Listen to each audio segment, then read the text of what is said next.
ये कहानी है न्याय के लिए कभी जूझती, कभी लड़ती, कभी गुहार लगाती उस अदम्य साहसी मां की, जिसने अपने बेटे के हत्यारों को सजा दिलाने के लिए बिना खौफ और भय के हर वो मुमकिन प्रयास किए जो वो कर सकती थी। ये कहानी है नीलम कटारा और उनके बेटे नीतीश कटारा की।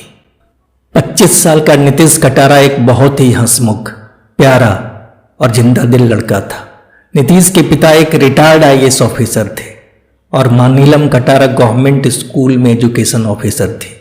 नीतीश का एक छोटा भाई भी था, नितिन कटारा। साल 1998 में नीतीश आईएमटी गाजियाबाद से एमबीए करने चला गया।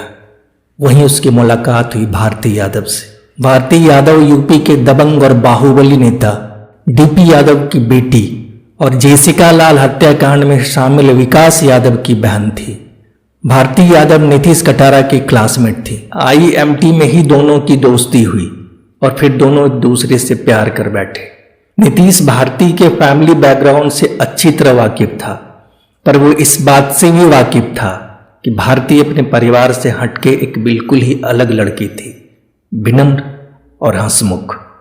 उन दिनों नीतीश के पिता बहुत बीमार चल रहे थे, इसलिए साल 2000 में एमबीए की पढ़ाई खत्म करने के बाद नीतीश ने दिल्ली के ही एक कंपनी में जॉब कर ली और उधर भारती यादव अपने घर चली गई।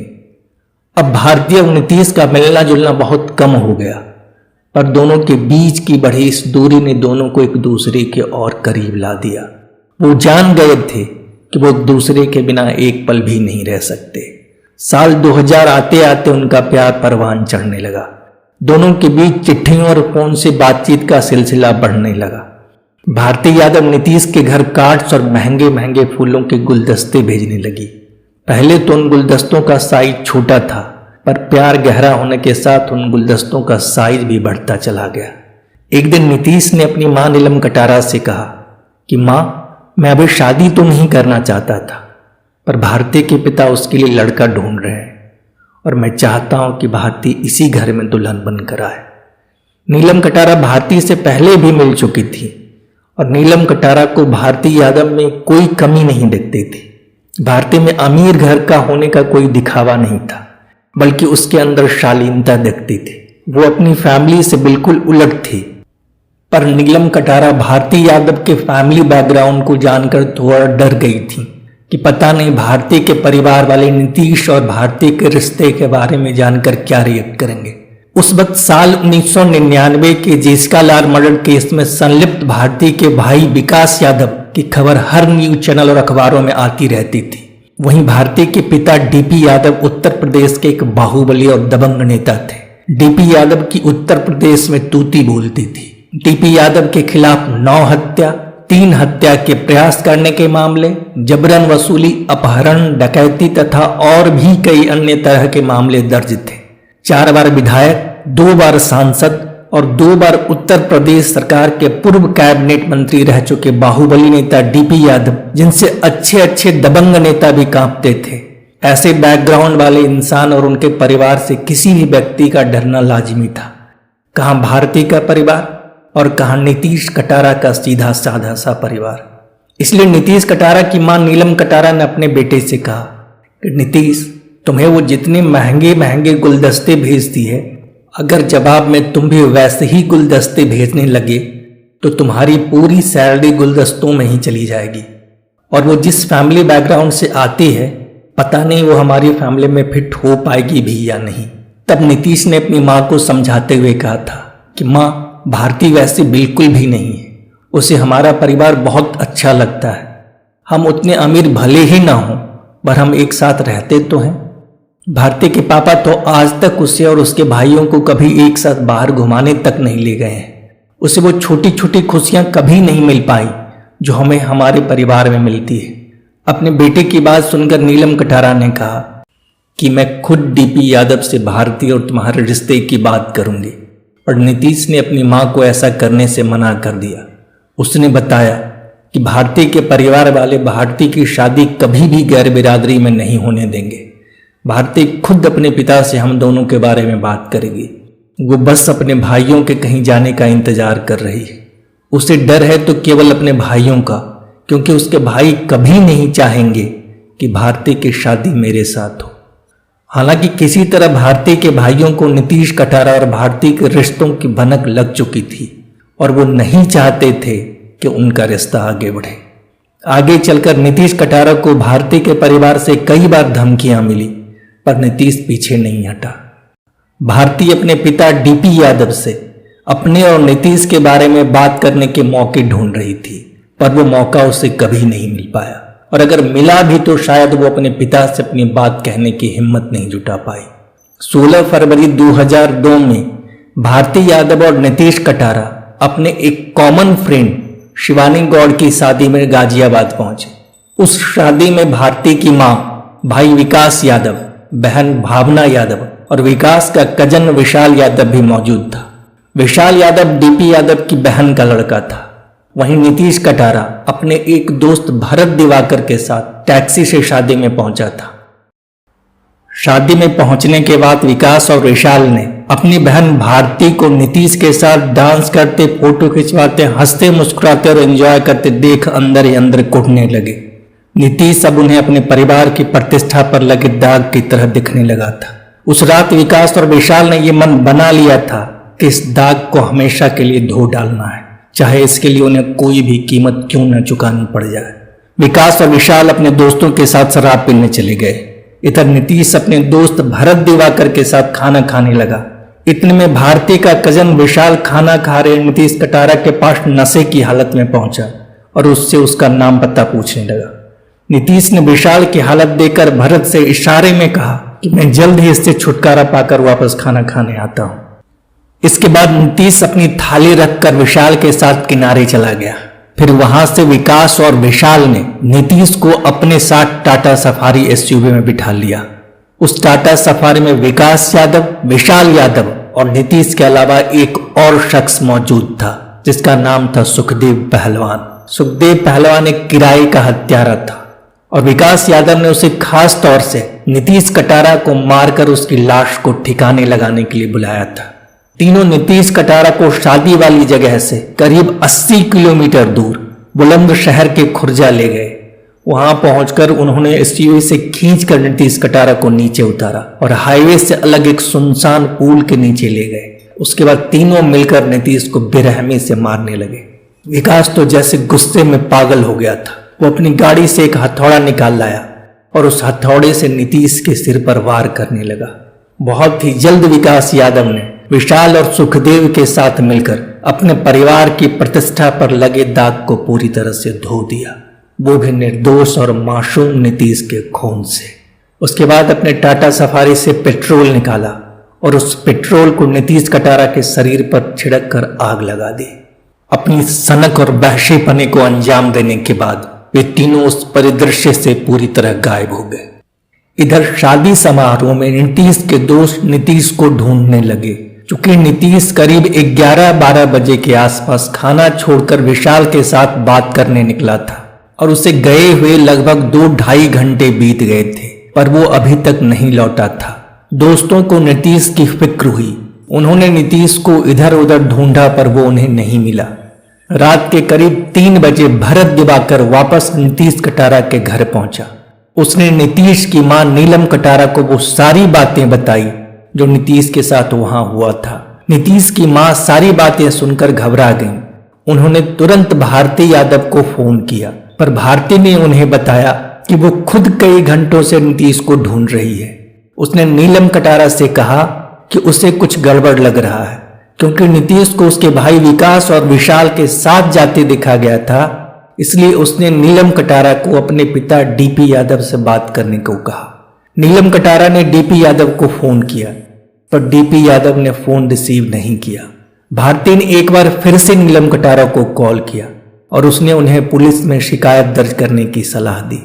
सुबह होने पर भी नीतीश की कोई खोज खबर ना पाकर नीलम कटारा गाजियाबाद के कविनगर थाने में जाकर अपने बेटे के लापता होने की रिपोर्ट लिखवाई। साथ में उन्होंने ये भी बताया कि नीतीश आखिरी बार डीपी यादव के बेटे और भांजे के साथ देखा गया था। 17 फरवरी को एक व्यक्ति को खुर्जा शहर के उस सुनसान पुल के नीचे बहुत ही खराब हालत में पड़ी एक लाश मिली। उसने तुरंत पुलिस को खबर दी। पुलिस खुर्जा शहर पहुंची। पुलिस के सामने जमीन पर औंधे मुंह और बुरी तरह जली एक लाश पड़ी थी। कबीरनगर पुलिस थाने में नीतीश की गुमशुदगी की रिपोर्ट दर्ज होने से पुलिस ने 20 फरवरी को नीलम कटारा को उस लाश की शिनाख्त करने को बुलाया। नीलम कटारा अपनी फैमिली के साथ उस लाश की शिनाख्त करने पहुंची। हालांकि लाश की हालत ऐसी नहीं थी कि कोई देखकर ये बता पाए कि लाश किसकी थी, पर नीलम कटारा एक मां थी। उस बॉडी में एक बायां हाथ ही ऐसा था जो जलने से बच गया था। नीलम कटारा उस हाथ को देखते ही जान गई थी कि ये उनके बच्चे की ही लाश है। बताते हैं कि लाश के पास से एक रिस्ट वॉच भी मिली थी जो कि नीतीश कटारा की ही थी। अपने सामने अपने जवान बेटे की लाश देखकर नीलम कटारा की आंखों के सामने अंधेरा छा गया। उन्हें ऐसा लगा मानो उनकी पूरी दुनिया ही खत्म हो गई हो, पर फिर बड़ी जल्दी ही उन्होंने खुद को संभाल लिया और मन ही मन ये प्रण किया कि अपने बेटे के कातिलों को हर हाल में उनके अंजाम तक पहुंचा कर रहना है, उन्हें फांसी के फंदे पर झूलते देखना है। वो समझ गई थी कि अगर वो अभी टूट गई तो अपने बच्चे को कभी न्याय नहीं दिला पाएंगी। नीलम कटारा ने उसी हालत में अपने फैमिली डॉक्टर से पूछा कि दिल्ली में डीएनए टेस्ट कहाँ होता है। वो ये कतई नहीं चाहती थी कि उनके बेटे का केस भी जेसिका लाल मर्डर केस की तरह हो जाए, जिसमें फॉरेंसिक रिपोर्ट ही बदल दी गई थी। उन्हें डर था कि दोषियों को बचाने के लिए कहीं लाश को ही न बदल दिया जाए, जिससे डीएनए टेस्ट का कोई मतलब ही नहीं रह जाता। इसलिए उन्होंने पुलिस से कहा कि ये लाश दिल्ली जाएगी, ना कि गाजियाबाद। बड़ी मशक्कत के बाद नीतीश की बॉडी दिल्ली लाई गई। उसके बाद उस लाश की डीएनए नीलम कटारा के डीएनए से मिलाया गया, जिसमें यह कंफर्म हो गया था कि लाश नीतीश कटारा की ही थी।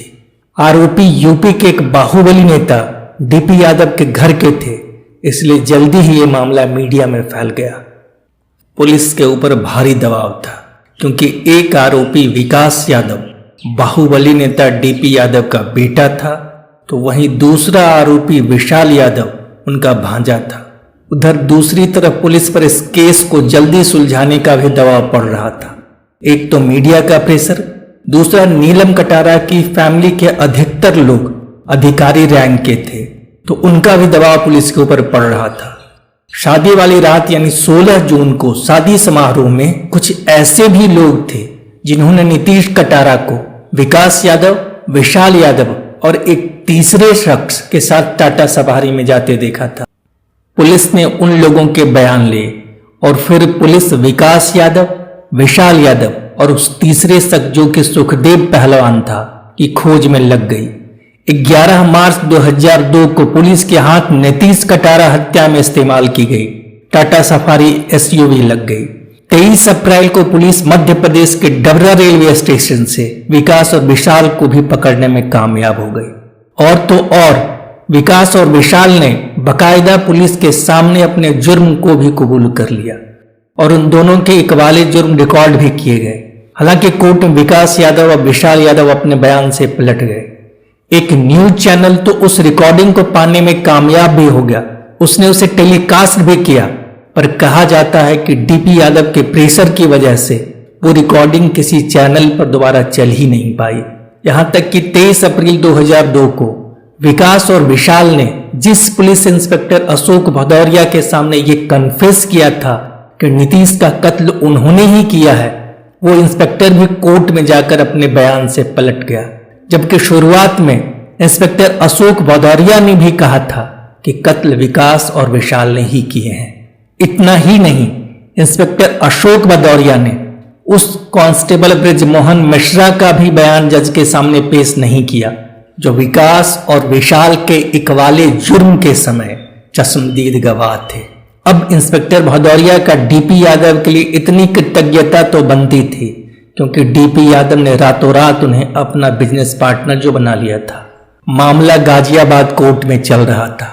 डीपी यादव कल बल छल यानी हर तिकड़म से अपने बेटे और भांजे को बचाने में लगे हुए थे।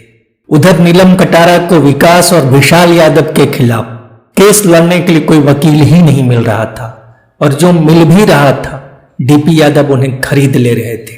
डीपी यादव के पैसों और राजनीतिक रसूख की ही देन थी कि नीलम कटारा के वकील ने केस की सबसे अहम गवाह भारती यादव को जानबूझकर गवाहों की लिस्ट से बाहर कर दिया। वहीं साल 2002 से साल 2004 तक विकास और विशाल को बिना वजह छोटी छोटी बातों पर 66 बार बेल मिल चुकी थी। इतने दिनों में नीलम कटारा ये अच्छी तरह जान चुकी थी कि इस केस को अगर जल्दी ही यूपी से बाहर ट्रांसफर नहीं कराया गया तो उनके बच्चे को न्याय मिल पाना असंभव हो जाएगा।